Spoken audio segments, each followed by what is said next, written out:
Hello friends, welcome to SSC coaching centre. दोस्तों, आज की वीडियो में बात करेंगे गणित के इम्पोर्टेंट प्रश्नों की। इस वीडियो को आप अंत तक जरूर देखिएगा क्योंकि रेलवे ग्रुप डी के लिए बहुत इंपॉर्टेंट प्रश्न हैं। तो चलिए स्टार्ट करते हैं। दोस्तों, पहला प्रश्न है आपका, 12 वस्तुओं का विक्रय मूल्य 9 वस्तुओं के क्रय मूल्य के बराबर है, तो लाभ अथवा हानि प्रतिशत ज्ञात करें। देखिए क्या कह रहा है, 12 वस्तुओं का विक्रय मूल्य, विक्रय मूल्य का मतलब सेलिंग प्राइस। तो देखिए 12 वस्तुओं का क्या विक्रय मूल्य, विक्रय मूल्य का मतलब क्या सेलिंग प्राइस। क्या है 9 वस्तुओं के क्रय मूल्य, कितने वस्तुओं के 9 वस्तुओं के क्रय मूल्य, क्रय मूल्य का मतलब कॉस्ट प्राइस के क्या है दोस्तों बराबर है। बराबर का मतलब है तो बराबर का साइन लगा लीजिए। ठीक है, अब देखिए यहाँ पर क्या है एसपी, तो मैं यहाँ पर एसपी लिखूंगा। अब यहाँ पर देखिए सीपी जब इधर आएगा बराबर के, तो एसपी के बटे में दोस्तों क्या हो जाएगा सीपी हो जाएगा बराबर, इधर क्या बचा 9।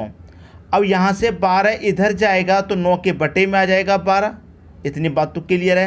तो इतनी बात आपको समझ में आई कि सेलिंग प्राइस आपका कितना है 9 है और कॉस्ट प्राइस कितना है 12। Selling price 9, cost price 12। अब 12 रुपये की चीज़ को 9 रुपये में बेच रहा है। जब 12 रुपये की चीज़ को 9 में बेचेगा तो कितने का हानि होगा, सीधा सीधा आप कहेंगे कि 3 का हानि होगा। इतनी बात तो क्लियर है। हानि हो रही है दोस्तों कितने, 12 रुपये की कोई चीज़ है उसे आप 3 रुपये 9 रुपये में बेचेंगे तो 3 रुपये की हानि होगी। कितने की हानि होगी दोस्तों 3 रुपये की। अब हानि निकालिए चाहे लाभ निकालिए, कॉस्ट प्राइस पर निकलता है तो कॉस्ट प्राइस कितना है 12, 12 पर निकलेगा। प्रतिशत में निकालने के लिए क्या करेंगे दोस्तों 100 से मल्टीप्लाई कर देंगे। अब इसे कटाइए, 3 से कटेगा 12 4 बार में, 4 से कटेगा 100 आपका 25 बार में। तो हानि प्रतिशत क्या हो गया 25% क्या हो गया हानि। ये आपका आंसर हो गया 25% का क्या हो जाएगा हानि हो जाएगा। 25% का सी ऑप्शन सही हो गया। बात आ गई दोस्तों सभी की समझ में। 12 रुपये की चीज़ को 9 में बेचेंगे तो इतना तो क्लियर है कि हानि होगा। इस प्रश्न में नहीं समझ में आया कोई बात नहीं, अगले क्वेश्चन में और अच्छे से समझ में आएगा। अब देखेंगे अगला क्वेश्चन। अगला क्वेश्चन है 9 वस्तुओं का विक्रय मूल्य। 9 वस्तुओं का क्या दोस्तों विक्रय मूल्य, विक्रय मूल्य का मतलब सेलिंग प्राइस। ठीक है, 12 वस्तुओं के क्रय मूल्य, 12 वस्तुओं के क्या क्रय मूल्य, क्रय मूल्य का मतलब कॉस्ट प्राइस के क्या है दोस्तों बराबर है। बराबर का मतलब है बराबर का साइन लगा दीजिए। अब देखिए इधर क्या है एसपी, मैं सीपी इधर लेके आऊँगा बराबर के, तो एसपी के बटे में दोस्तों क्या आ जाएगा सीपी बराबर, इधर कितना बचा 12। अब मैं 9 को इधर लेके आऊँगा तो 12 के बटे में 9 आ जाएगा। तो इसका मतलब क्या है एसपी कितना है 12, सीपी कितना है 9। मतलब 9 रुपये की चीज़ को कितने में बेचेंगे 12 में। 9 रुपये की चीज़ को 12 में बेचेंगे, कितने का प्रॉफिट होगा 3 का प्रॉफिट। इस बार क्या होगा दोस्तों लाभ। सीधा सीधी समझ में आ रही है बात का, 9 रुपये की चीज़ को 12 में बेचेंगे तो 3 का लाभ होगा। कितने का लाभ हो रहा है दोस्तों 3 का लाभ हो रहा है। लाभ निकालिए चाहे हानि, क्रय मूल्य पर निकलता है। क्रय मूल्य कितना आपका 9 है। प्रतिशत में निकालने के लिए क्या करेंगे 100 से मल्टीप्लाई कर देंगे आप। और 3 से 9 कटेगा 3 बार में और 3 से 100 कटेगा कितनी बार में 33 सही 1/3 बार में। क्लियर है इतनी बात। 33 सही 1/3% का क्या हो जाएगा आपका लाभ हो जाएगा। ये आपके प्रश्न का सही आंसर है पहला ऑप्शन। पिछले क्वेश्चन में कोई डाउट था तो इसमें बहुत अच्छे से समझ में आ गया होगा। अब देखेंगे अगला क्वेश्चन। अगला क्वेश्चन है 25 संतरे बेचने पर एक दुकानदार को 5 संतरों के विक्रय मूल्य के बराबर लाभ होता है, उसके लाभ का प्रतिशत ज्ञात करें। लाभ प्रतिशत दोस्तों ज्ञात करना है हमको इस प्रश्न में। अगर ऐसा प्रश्न कभी भी मिले तो उसे करने का तरीका देखिए क्या है। लाभ पूछा गया है, 25 संतरे बेचे उसने और एक दुकानदार ने 25 संतरे बेचे तो उसे क्या हुआ 5 संतरों के विक्रय मूल्य के बराबर लाभ। क्लियर। तो यहाँ पर जो लाभ प्रतिशत निकालेंगे उसके लिए क्या फॉर्मूला होता है वो मैं यहाँ पर लिख देता हूँ। लाभ निकालना है, प्रॉफिट निकालना है, तो जो भी प्रॉफिट हो रहा है उसे ऊपर लिखेंगे। ठीक है, और टोटल वस्तु लिख देंगे यहाँ पर कितनी है। टोटल वस्तु यहाँ पर 25 है तो 25 संतरे टोटल हैं तो 25 लिख देंगे। 30 होते तो 30, 28 होते तो 28, जितने होंगे उतने लिखेंगे। ठीक है, और उसमें से माइनस कर देंगे किसको प्रॉफिट को, और प्रतिशत में निकालने के लिए मल्टीप्लाई कर देंगे 100 से। याद रखिएगा प्रॉफिट को ऊपर रखना है, टोटल वस्तु में से प्रॉफिट को माइनस कर देना है 100 से मल्टीप्लाई। अब देखिए प्रॉफिट कितने का है 5 का, तो 5 रखिए ऊपर। ठीक है, 25 माइनस प्रॉफिट, प्रॉफिट कितना है 5 का, प्रतिशत के लिए 100 से मल्टीप्लाई। अब देखिए ऊपर 5, 25 में से 5 जाएगा कितना 20, मल्टीप्लाई कितना 100। 20 से 100 को काटूंगा 5 बार में, 5 5 का मल्टीप्लाई कितना हो जाएगा 25। तो 25% का क्या हो जाएगा दोस्तों, लाभ हो जाएगा। 25 दे रखा है आपके डी ऑप्शन में। अब एक बात समझिए, यहाँ पर लाभ की बात कही गई है, लाभ प्रतिशत। अगर हानि कह देता तो फॉर्मूले में कोई चेंज नहीं है, बस एक चेंज है, लाभ के केस में यहाँ माइनस रहता है और हानि वाले में यहाँ प्लस। बात समझ में आ गई। लाभ पूछा जाएगा तो टोटल वस्तु में से माइनस कर देंगे लाभ को, हानि पूछा जाएगा तो टोटल वस्तु में प्लस कर देंगे हानि को। ठीक है, अगला क्वेश्चन देख लीजिए, बहुत अच्छे से समझ में आ जाएगा। अब देखते हैं अगला क्वेश्चन। अगला क्वेश्चन है, 25 संतरे बेचने पर एक दुकानदार को 5 संतरों के विक्रय मूल्य के बराबर हानि होती है, हानि प्रतिशत ज्ञात करें। प्रश्न बिल्कुल पहले के जैसा है, लेकिन इसमें किसकी बात कही गई है, हानि की बात कही गई है। तो इस बार आपको जो निकालना है वो निकालना है हानि प्रतिशत। ठीक है, हानि प्रतिशत निकालना है, लॉस निकालना है तो लॉस ऊपर। ठीक है, जो टोटल वस्तु है उसमें क्या करेंगे, प्लस कर देंगे लॉस को। प्रॉफिट वाले में क्या था, प्रॉफिट लिखते, टोटल वस्तु में से माइनस कर देते। लाभ वाले में माइनस रहता है, हानि वाले में यहाँ प्लस। ठीक है, मल्टीप्लाई कर देंगे 100% में निकालने के लिए। लॉस कितने का है दोस्तों, 5 का है तो 5 रख दीजिए। ठीक है, टोटल वस्तु 25 प्लस लॉस कितना है 5 का, तो 5, 100 से मल्टीप्लाई। अब देखिए 5 ऊपर, 25 में मैं 5 जोड़ूंगा कितना हो जाएगा, 30 हो जाएगा, मल्टीप्लाई कितना यहाँ पर 100। ठीक है, अब देखिए कटाइए, 5 से 30 कटेगा दोस्तों 6 बार में, और 6 से कटेगा आपका 100 कितनी बार में, कटा के देख लेंगे। 6 कम 6, 4 बचेगा 40, 6 छंग 36, 4 बचेगा, 4 ऊपर, बटे में कितना 6। इसे कटा के छोटा कर सकते हैं, 2 से 4 कटेगा 2 बार में, 2 से 6 कटेगा 3 बार में, तो 16 सही 2/3%। ये आपके प्रश्न का आंसर आ गया। 16 सही 2/3, 16 सही 2/3 पहले ही ऑप्शन में है। ये आपके प्रश्न का क्या है, सही आंसर। समझ में आ गई बात। अब देखेंगे अगला क्वेश्चन। अगला क्वेश्चन है, एक दुकानदार 50%, 40% तथा 20% की 3 क्रमिक छूट देता है, समतुल्य बट्टा ज्ञात करें। समतुल्य बट्टा का मतलब है जब उसने 3 छूट दी हैं तो तीनों को मिलाकर आपको एक छूट बतानी है, वो कितनी होगी। ठीक है दोस्तों, देखिए इसके लिए एक फॉर्मूला होता है, x + y + xy पूरे का बटा दोस्तों कितना 100, ये फॉर्मूला होता है।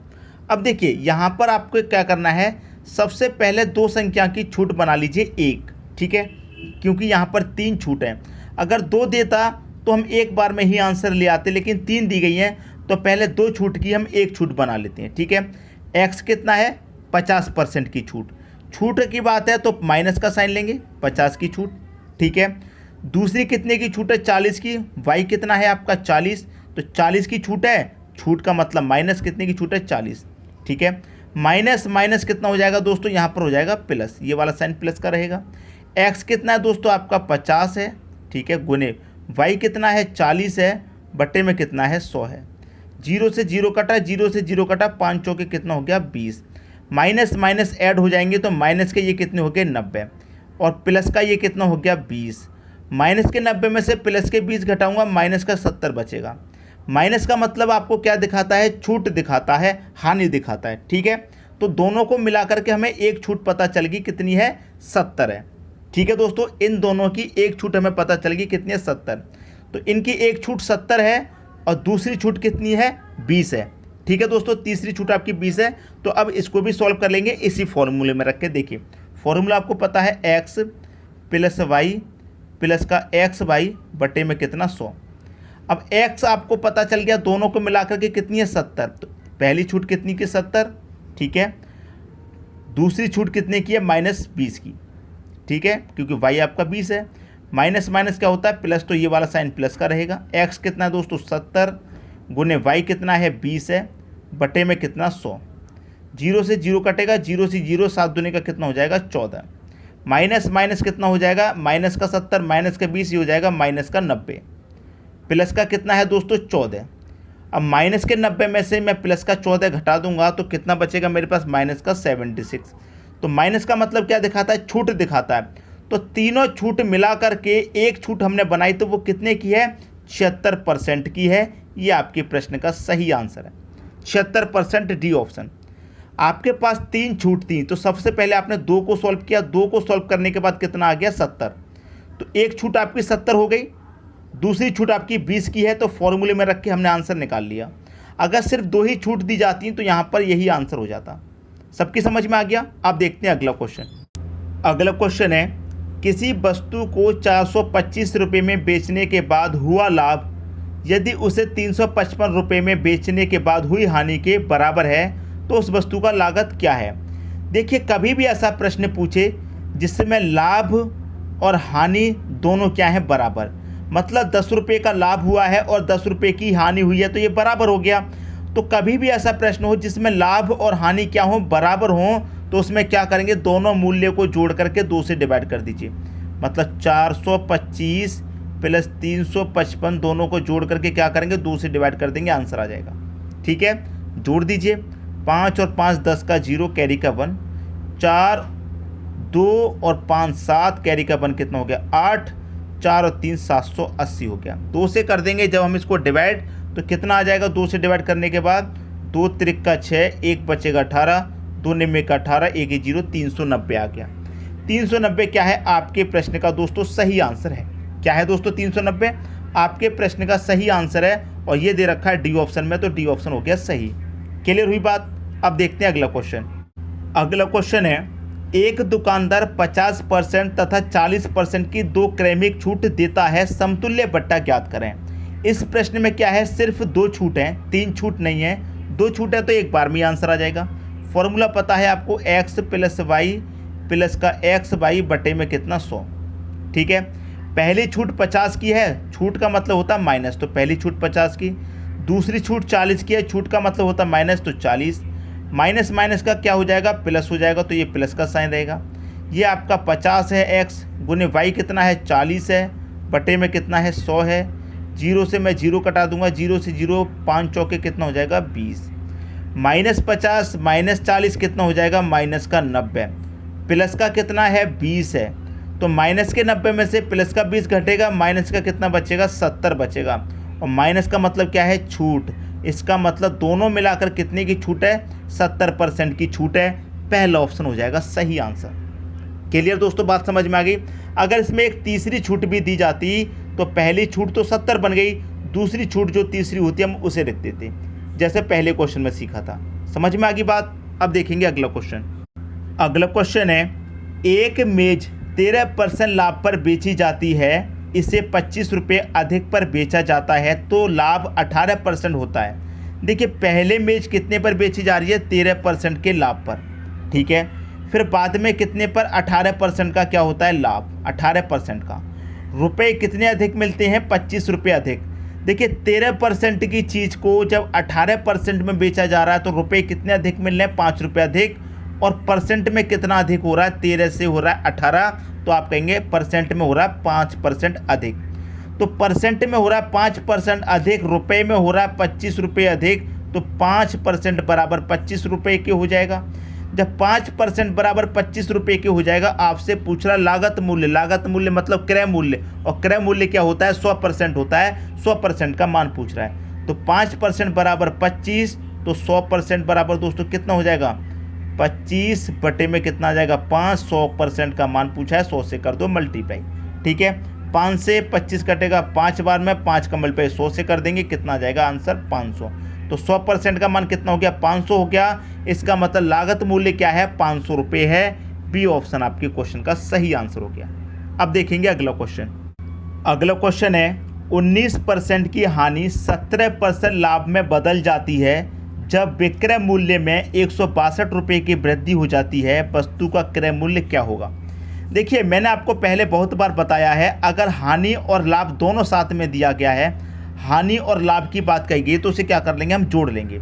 तो देखिए, 19 की हानि है, 17 का लाभ, तो 19 और 17 दोनों को हम क्या करेंगे दोस्तों, जोड़ लेंगे, इनटू ये कितना हो जाएगा, हमारा CP हो जाएगा। बराबर कितने के है, 162 विक्रय मूल्य के। विक्रय मूल्य कितना है दोस्तों, 162 है। अब 19 और 17 को आप जोड़ेंगे, कितना हो जाएगा, ये हो जाएगा दोस्तों 36 इंटू कितना, CP बराबर कितना, 162। अब देखिए, CP बराबर कितना, 162, 36 मल्टीप्लाई में है, यहाँ कहाँ आ जाएगा दोस्तों, 36 बटे में आ जाएगा 162 के। अब इसे देखिए कटाएंगे, इसको जब मैं कटाऊंगा यहाँ पर, तो देखिए कितनी बार में कटेगा, 6 6 36, और 6 से इसे कटाऊंगा तो कितनी बार में कटेगा, 6 दूनी का 12, 4 बचेगा 42, 6 सत्ते 42, 27/6 हो गया। आपसे क्या पूछा है, क्रय मूल्य क्या होगा। तो देखिए क्रय मूल्य क्या होता है, आपको इतना पता है कि क्रय मूल्य होता है 100%। क्रय मूल्य का जो मान होता है वो होता है 100%, ठीक है। तो कॉस्ट प्राइस आपको कितना निकालना है, 100% निकालना है। तो देखिए ये क्या हो गया, CP बराबर 27/6, 100% का मान निकालना तो आपको यहाँ 100 से मल्टीप्लाई करना होगा, ठीक है। तो 27 का मल्टीप्लाई 100 से कर देंगे तो ये कितना हो जाएगा दोस्तों, 2700, और बटे में कितना है 6 से इसे कटाऊंगा कितनी बार में कटेगा, 6 चौक के 24 कटेगा, 27 में से 24 कट गया, कितना बचा 3, 3 में 0 जोड़ दिया 30, 6 पंजे 30 और 1 ही 0, 450 बार में कट गया। तो कॉस्ट प्राइस कितना है, 450 है। सी ऑप्शन आपका क्वेश्चन का सही आंसर है। समझ में आ गई बात। अब देखेंगे अगला क्वेश्चन। अगला क्वेश्चन है, एक दुकानदार चीनी को कुछ इस तरह बेचता है कि 950 ग्राम चीनी का विक्रय मूल्य 1 किलो चीनी के क्रय मूल्य के बराबर है, उसका लाभ प्रतिशत क्या होगा। देखिए दोस्तों, वो क्या करता है, दुकानदार 950 ग्राम चीनी बेचता है और कितने के बराबर है दोस्तों, ये 1 किलो के बराबर है। 1 किलो का मतलब 1000 ग्राम, ठीक है। तो 950 ग्राम बेची 1000 ग्राम के स्थान पर, तो उसने फ़ायदा कितने का कर लिया, 50 ग्राम का फ़ायदा कर लिया, ठीक है। और उसने क्या पूछा आपसे, लाभ प्रतिशत पूछा है। तो लाभ उसने कितने का किया है दोस्तों, 50 ग्राम का। कितने पर, 950 ग्राम तोला है तभी तो किया है। 1000 ग्राम तोलता तो उसे कुछ फ़ायदा होता, कुछ भी नहीं होता। 950 ग्राम तोला है तभी तो फ़ायदा हुआ है। तो 950 ग्राम तोलने पर क्या हुआ, 50 ग्राम का फ़ायदा हुआ। और ये लाभ कैसे पूछा प्रतिशत में, तो 100 से मल्टीप्लाई कर देंगे। 0 से 0 कटेगा, 5 से 95 कटेगा 19 बार में, और 19 से 100 कटेगा, 19 25 95, 100 में से 95 तक कट गया, कितना बचेगा 5, तो 5 ऊपर और 19 नीचे, 5 सही 5/19 प्रतिशत का लाभ हो गया। ये आपका सही आंसर आ गया। किस ऑप्शन में दे रखा, 5 सही 5/19, पहले ऑप्शन में दे रखा। ये आपके क्वेश्चन का दोस्तों सही आंसर हो जाएगा। उम्मीद करता हूँ जितने भी प्रश्न कराए हैं सभी आपको बहुत अच्छे से समझ में आ गए होंगे। वीडियो पसंद आया लाइक करें, दोस्तों में शेयर करें, कमेंट करके बताएं वीडियो आपको कैसे लगा। ठीक है दोस्तों, धन्यवाद।